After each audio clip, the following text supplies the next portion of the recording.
All right, today's topic is English as a global language. Now, linguists use the term global language to refer to the use of English worldwide for global communication. I know some of you, your first languages are Spanish or Chinese, but English is our common language here in the classroom, what's known as the lingua franca. It's the common language throughout the world right now as well, isn't it? Professor Braj B. Kachru, an authority on the use of English, called the current global use of English unprecedented. This means that in the history of the world, there has never been one language used by so many people. It just hasn't happened before. And it's important that we as linguists consider what it means for English to be a global language. Now, today I'm going to give you two contrasting points of view about English as a global language. One is that English is now used all over the world, and it's actually replacing other languages. Now, according to this point of view, English will be used instead of other languages in the future. Eventually, so this argument goes, it will be the only language people speak. Now, the second point of view is that English will not truly become a global language and replace other languages because it's not the main language spoken by people worldwide in their daily lives. Supporters of this point of view acknowledge that people all over the world use English every day to communicate in certain domains like business or science or government. They contend, however, that people have retained their first languages and will continue to do so. Now, this point of view is supported by linguist David Crystal, author of English as a Global Language and other books.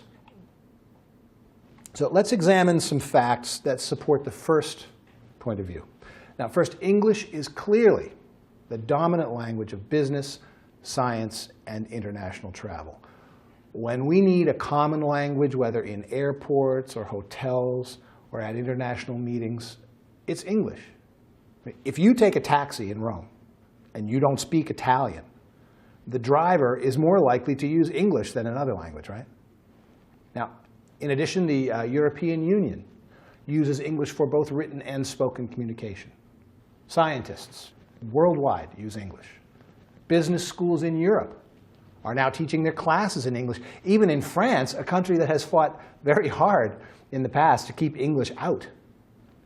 I'm sure all of you can think of many situations where English is the common language. How about the internet? You use English there, don't you? Okay.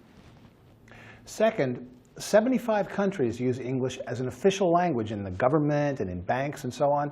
Now, for some countries, like England, English is the only official language. In other countries, like India, there's more than one official language. In India, Hindi and English are both official languages used to run the country. So, to sum up, we know millions of people throughout the world need a common language to facilitate communication. That's clear. But right now, being proficient in English gives them an advantage in many situations. Nevertheless, does this mean that English will eventually replace other languages?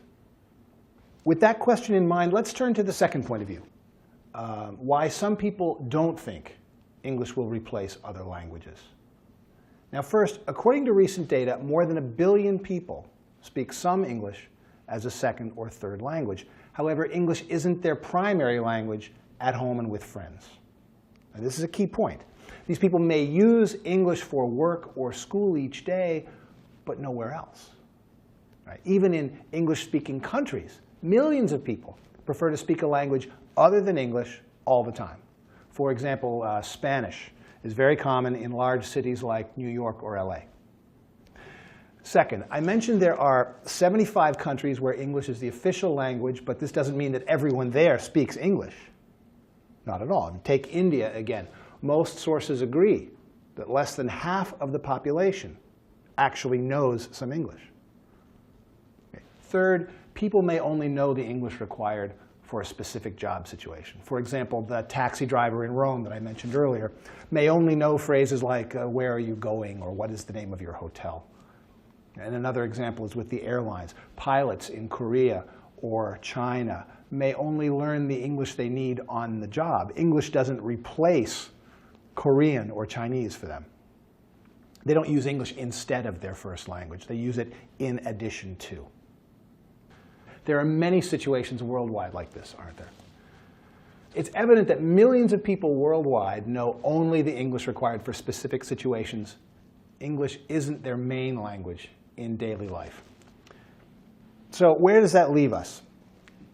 Well, now that you've heard the reasons behind these 2 points of view about English as a global language, what do you think? Myself, I don't see it replacing other languages. I agree with David Crystal that language is a part of culture. As globalization continues, the use of English spreads, people will want to hold on to their own languages and cultures more than ever. Do you agree? I want you to think about these questions. First, with English as a global language, do we need an international standard, a form that we all agree on? Question 2, if yes, which standard should we use? Or last question, is it okay to have different varieties of English, like Italian English or Japanese English? And why? Think these over. We'll see you next time.